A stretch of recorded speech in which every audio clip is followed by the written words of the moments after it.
وَأَمَّا الَّذِينَ سُعِدُوا فَفِي الْجَنَّةِ خَالِدِينَ فِيهَا مَا دَامَتِ السَّمَاوَاتُ وَالْأَرْضُ إِلَّا مَا شَاءَ رَبُّكَ عَطَاءً غَيْرَ مَجْذُوذٍ.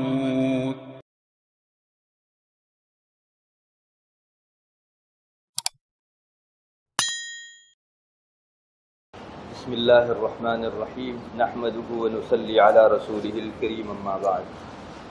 محترم دوستوں اور بزرگوں، گزشتہ جمعہ میں نے آپ کے سامنے یہ بات ذکر کی تھی کہ شریعت میں تعویذ کی عام حالات میں اجازت ہے، مگر بعض ارشادات نبی کریم صلی اللہ علیہ وسلم کے وہ ہیں جن میں تعویذ گنڈوں کی ممانعت آئی ہے، شریعت میں منع کیا گیا.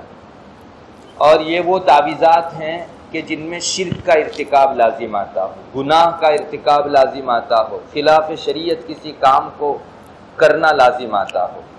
گزشتہ جمعہ کو میں نے آپ کو یہ بھی بتایا کہ اکثر یہ جادو جو ہے ان میں شرک لازم آتا ہے، اس لیے جادو کی اسلام میں عام حالات کے اندر ممانعت ہے.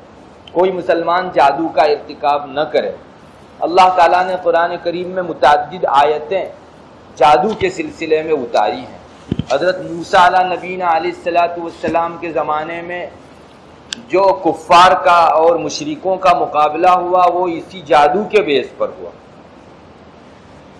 اور حضرت سلیمان علیہ نبینا علیہ السلام کے زمانے اور ان سے پہلے کے زمانے کا واقعہ میں نے ذکر کیا تھا کہ اللہ تعالیٰ نے 2 فرشتے اتارے تھے، چونکہ اس زمانے میں جادوگر لوگ یہ کہتے تھے کہ اگر نبی معجزہ دکھاتا ہے تو ہم بھی خلاف عادت چیزیں بتاتے ہیں. تو گڑمڑ ہو رہا تھا، لوگ پہچان نہیں پا رہے تھے، تو ضرورت تھی کہ رسول اور جادو ان دونوں کے درمیان میں تمیز دی جائے. اس لیے اللہ تعالیٰ نے باقاعدہ 2 فرشتے اتارے تھے. ان دونوں فرشتوں کو جادو کا علم دیا تھا تاکہ لوگوں کو سکھا کر انہیں بچنے کی تلقین کریں کہ اس علم سے جو لوگ دکھاتے ہیں تم خود بھی محفوظ رہنا اور دوسروں کو بھی محفوظ رکھنا. اور یہ فرشتے جب بھی ان کے پاس کوئی آدمی درخواست لے کر آتا کہ ہمیں تم پر جو علم اللہ نے اتارا ہے یعنی جادو والا وہ ہمیں سیکھنا ہے، تو فرشتے پہلے کہتے کہ دیکھو اپنے آپ کو سنبھال پاؤ گے تو سیکھو، ہم تو ایک فتنے کی چیز ہے، اگر نہیں سنبھال پاتے تو کفر مت کرو، یہ چیز تم کو آخرکار کفر تک پہنچاوے گی. پھر لوگوں نے سیکھا اور بہت سو نے اس سے غلط کام بھی لیا، غلط استعمال بھی کیا، اور یہ علم چلا بہت بعد تک. یہود اور بنو اسرائیل کا جب زمانہ آیا تو انہوں نے اس علم کو جو جادو کا تھا حضرت سلیمان علیہ السلام کی طرف منسوب کر کے سیکھنا شروع کیا. قرآن نے شکایت کی کہ حضرت سلیمان کا یہ علم تھوڑا تھا. وما کفر سلیمان، حضرت سلیمان نے جادو بھی نہیں کیا اور کفر بھی نہیں کیا تھا. یہود غلط کہتے ہیں، بنو اسرائیل غلط کہتے ہیں کہ یہ حضرت سلیمان علیہ السلام کا علم ہے. بہرحال یہ 2 فرشتے اتارے گئے تھے جن میں سے ایک فرشتے کا نام ہاروت تھا اور دوسرے فرشتے کا نام ماروت تھا. وما انزل علی الملکین ببابل ہاروت و ماروت، قرآن کریم اس کو اس جگہ ذکر کرتا ہے. بہت صاف ستھری اور تحقیقی بات تو یہی ہے کہ ان دونوں فرشتوں کو اس لیے اتارا گیا تھا تاکہ لوگوں کو جادو اور رسول کے معجزے کے درمیان میں ایک لکیر کھینچ کر دونوں کا فرق بتا دیں.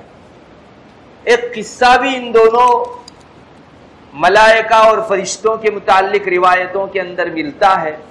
بہت سو نے اس روایت کو ضعیف قرار دیا ہے، لیکن ہمارے بعض محقق مفسرین نے اس روایت کو قبول بھی فرمایا ہے.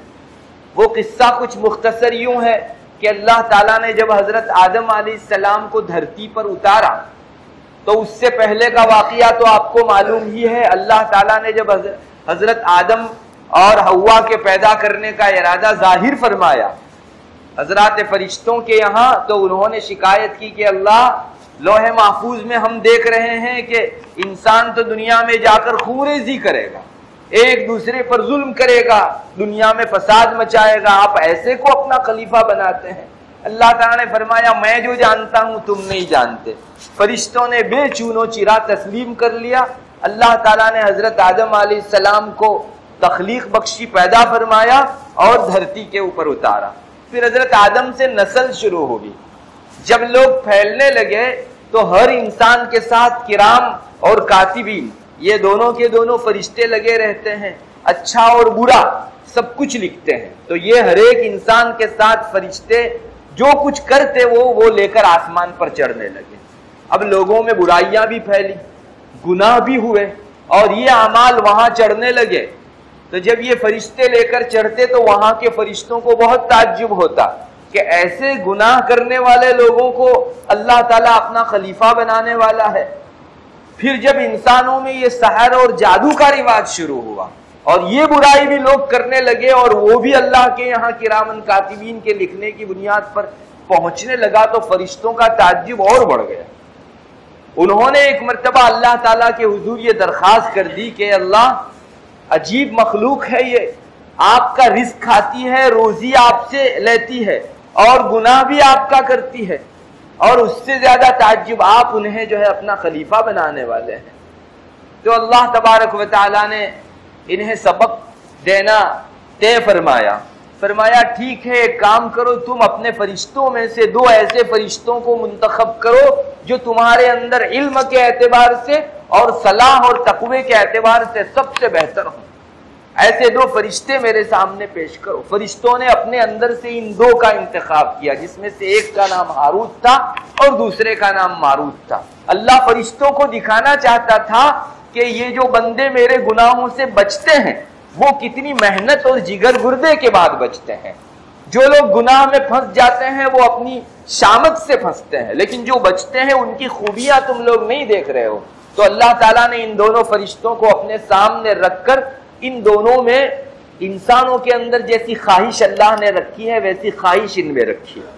کھانے کا بھی تقاضا رکھا، پینے کا بھی تقاضا رکھا، اور عورت کی طرف مرد کے اندر جو میلان اور ڈھلاؤ ہے وہ چیز بھی ان کے اندر رکھی.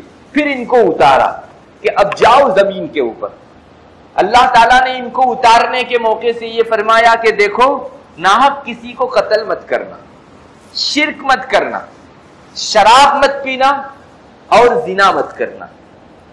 یہ چند احکام اللہ تعالیٰ نے ان کو دیے اور ان کے اندر کھانے کا، پینے کا اور عورت کے ساتھ صحبت کا تقاضا بھی رکھا. جب یہ نیچے اترے، پارسا اور بہت نیک مخلوق تھی. شروع کے ایام کے اندر تو یہ لوگوں کے درمیان میں اللہ کے دیے ہوئے علم کی بنیاد پر فیصلہ کرتے. جب بھی جھگڑا آتا یہ دونوں فرشتے مل کر ان کے درمیان میں فیصلہ کرتے. پورا دن فیصلہ کرتے اور شام کو پھر اللہ کا اسم اعظم پڑھتے اور آسمان پر چلے جاتے. اللہ کا اسم اعظم وہ ہے جو آدمی پڑھ کر جو دعا مانگے اللہ تعالیٰ اس دعا کو قبول فرما لیتے ہیں. تو روزانہ کا معمول تھا، دن بھر یہ فیصلے کرتے حق کے مطابق، صاحب حق کو حق دلاتے، ظالم کا ہاتھ ظلم سے روکتے، اور شام کو یہ اسم اعظم پڑھ کر آسمان پر چلے جایا کرتے تھے. کچھ مدت تک یہ معمول چلا. ایک دن یہ دونوں فیصلہ کرنے کے لیے بیٹھے ہوئے تھے. ایک خاتون آئی جس کا نام زہرا تھا. سب لوگوں میں سب سے زیادہ خوبصورت یہ خاتون تھی. چونکہ اب ان دونوں کے اندر انسان جیسی خواہش بھی پیدا کر دی گئی تھی، اس لیے اس عورت کو، لڑکی کو دیکھ کر ان کے دل میں اس کی طرف میلان شروع ہوا، ڈلاؤ شروع ہوا، اور اس کے حسن و جمال سے ان کی آنکھیں جو ہے اب خیرہ ہو گئی. ان دونوں نے اپنی غرض پیش کی کہ ہمارے اندر تمہارے متعلق خواہش پیدا ہو رہی ہے، تم ہماری خواہش کی تکمیل کرو. تو زہرا نامی خاتون نے منع کر دیا کہ یہ چیز نہیں ہو سکتی. وہ چلی گئی. دوسرے دن پھر آئی تو واپس انہوں نے اپنی پیشکش کی. تو اس نے کہا کہ یہ چیز ہو نہیں سکتی، جب تک تم یہ میں کہہ رہی ہوں وہ 3 کام نہ کرو اس وقت تک میں اپنے اوپر تم کو قابو نہیں دے سکتی. جس میں سے پہلا کام یہ ہے کہ میں جسے پوجتی ہوں اس بت کو تمہیں بھی پوجنا پڑے گا. اس کو سجدہ کرو تو میں تمہاری خواہش پورا کرنے کے لیے تیار ہوں. دوسرے نمبر پر ایک جان کو قتل کر ڈال، اور تیسرے نمبر پر شراب پی کر مجھ کو دکھاؤ. یہ 3 کام کرو گے تو میں اپنے آپ پر تم کو قابو دوں گی. تو ان فرشتوں نے چونکہ ان کی صلاحیت بنی ہوئی تھی اور اللہ کے یہاں سے اترے ہوئے تھے، اگرچہ ان میں بشری تقاضا بھی کچھ رکھ دیا گیا تھا، انہوں نے کہا کہ اللہ کی نافرمانی ہم لوگ نہیں کر سکتے، یہ نہیں ہو سکتا کہ ہم اللہ تعالیٰ کے علاوہ کسی اور کے سامنے سجدہ کریں۔ اللہ نے شراب حرام کی، اس کا ارتکاب کریں، اور کسی کا قتل حرام ٹھہرایا، کسی کو قتل کریں ہم لوگ۔ وہ چلی گئی، تیسرے دن پھر آئی اور اس کے ہاتھ میں ایک شراب کا جام تھا، وہ لے کر آئی اور کہنے لگی کہ چلو کم سے کم یہ تو تم کرو، شراب تو پی لو۔ تو ان دونوں نے سوچا کہ خواہشات کا سمندر امنڈ رہا ہے اور اب صبر نہیں ہوا جا رہا ہے، تو ان دونوں کاموں کے مقابلے میں یہ پی لینا اچھا ہے۔ تو انہوں نے شراب پی، شراب پی کر یہ جب نشے میں آئے تو اس خاتون کے ساتھ زنا ہوا ان کی جانب سے۔ زنا کرنے کے بعد جب یہ فارغ ہوئے تو ایک شخص نے ان کو دیکھ لیا، تو انہوں نے جا کر اسے قتل کر ڈالا۔ تو سارے گناہ کا ارتکاب ان سے ہو گیا، اللہ تبارک و تعالیٰ کی طرف سے پھر سزا اتری۔ یہ دونوں شام کو اسم اعظم پڑھ کر جو ہی اوپر جانے لگے، ان کے جو پر تھے وہ کام کرنا بند ہو گئے اور یہ لوگ اوپر نہیں چڑھ سکے۔ سمجھ گئے کہ اللہ تعالیٰ کے گناہ کا ارتکاب ہونے کی وجہ سے ہم کو یہ سزا ملی ہے۔ اس زمانے میں حضرت ادریس علیہ نبینا علیہ السلام نبی بنا کر مبعوث کیے گئے تھے، ان کی خدمت میں گئے، سارا معاملہ پیش کیا۔ انہوں نے اللہ تعالیٰ کے حضور درخواست کی کہ اللہ یہ تائب ہیں، توبہ کرنا چاہتے ہیں، استغفار چاہتے ہیں، مغفرت چاہتے ہیں، آپ معاف فرما دیجئے۔ تو اللہ تعالیٰ کی طرف سے ان کو دو آپشن دیے گئے، یا تو دنیا کا عذاب اپنے اوپر تم لوگ اختیار کر لو، یا تو پھر آخرت کا عذاب اپنے اوپر اختیار کرو۔ ان دونوں فرشتوں نے کہا کہ ہم اس کے لیے تیار ہیں کہ دنیا کا عذاب ہم لوگ اختیار کریں۔ چنانچہ بابل جو شہر ہے، اس شہر کے اندر ایک کنواں ہے، اس کنویں کے اندر ان کو الٹا لٹکا دیا گیا اور قیامت تک اسی حالت کے اندر جو ہے انہیں الٹا لٹکایا جائے گا۔ بہرحال یہ ایک روایت ہے، حضرت عبداللہ ابن عباس رضی اللہ تعالیٰ عنہما کی طرف نسبت کر کے بہت سے مفسرین نے ذکر فرمائی ہے۔ تو شاید اس بنیاد کے اوپر بھی ان دونوں فرشتوں کو اتارا گیا کہ لوگوں کو بھی معلوم ہو جائے اور دوسرے فرشتوں کو بھی معلوم ہو جائے کہ جو لوگ اللہ کے گناہ سے بچتے ہیں ان ساری خواہشات کے ہوتے ہوئے، تو وہ لوگ اللہ کی خاطر کتنی بڑی قربانیاں دیتے ہیں۔ جہاں تم کو انسانوں کے گناہ کی خامیاں نظر آتی ہیں، وہیں ان سارے تقاضوں کو دبا کر جو لوگ مجاہدہ اور ریاضت کرتے ہیں، ان لوگوں کی خوبیاں بھی آپ کے پیش نظر رہنی چاہیے۔ بہرحال یہ قصہ بھی ذکر کیا جاتا ہے۔ تو اللہ تعالیٰ نے یہ دو فرشتے اتارے تھے اور ان دونوں فرشتوں کو آزمائش کے طور پر لوگوں کے درمیان میں سحر والا، جادو والا علم دے کر بھیجا تھا۔ لوگوں میں الگ الگ قسمیں ہو گئی، بعض لوگوں نے جادو بری نیت سے سیکھا اور بعض لوگوں نے اس سے ہم لوگ بچاؤ اختیار کر سکے اس نیت سے سیکھا۔ بہرحال جادو عام حالات کے اندر کفر و شرک کو لیے ہوئے رہتا ہے، اسی لیے اجازت نہیں ہے انسان کو کہ وہ جادو سیکھے اور جادو کا عمل کرے۔ اگر کوئی انسان ایسے شرک پر مشتمل جادو کو سیکھتا ہے اور اس پر عمل کرتا ہے تو وہ دائرہ ایمان سے باہر نکل جاتا ہے۔ جادو ایک بری چیز ہے، شیطانوں کی طرف سے اس میں مدد ہوتی ہے، جیسے معجزہ ایک اچھی چیز ہے، کرامت جو بزرگوں کو ملتی ہے اچھی چیز ہے، اس میں فرشتوں کی وجہ سے، فرشتوں کی طرف سے مدد ملتی ہے۔ آپ کو معلوم ہونا چاہیے انسان کا نفس، انسان کا جی اگر اچھا ہے تو اس پر فرشتوں کا نزول ہوتا ہے۔ تنزل الملائکۃ والروح، فرشتے اترتے ہیں اور انسان کو اچھی اچھی باتوں کی تلقین، الہام، اور نبیوں کو وحی اللہ تعالیٰ کی طرف سے کرتے ہیں۔ اگر انسان کا نفس خبیث ہے، برا ہے، شریر ہے، گناہگار ہے، تو پھر اس پر فرشتہ کبھی نہیں اتر سکتا، اس پر شیاطین اترتے ہیں۔ قرآن کریم نے کہا هل انبئکم علی من تنزل الشیاطین تنزل علی کل افاک اثیم، میں بتاؤں تم کو کہ شیطان کن پر اترتے ہیں؟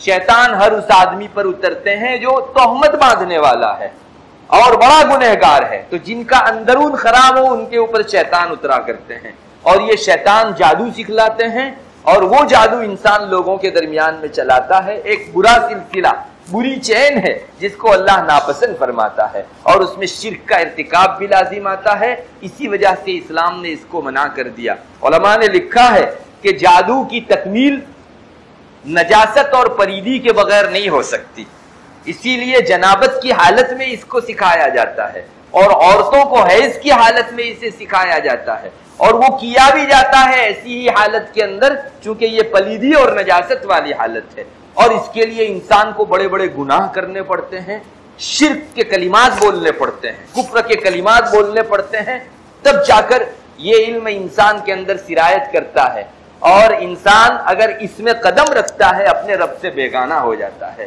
اور ایک مرتبہ اپنے رب سے بیگانہ ہو جانے والا واپس آ سکے اس کی کوئی گارنٹی نہیں۔ بہرحال اگر جادو اور رقیہ یہ جادو کے اوپر مشتمل ہو تو شریعت میں اس کی اجازت نہیں ہے۔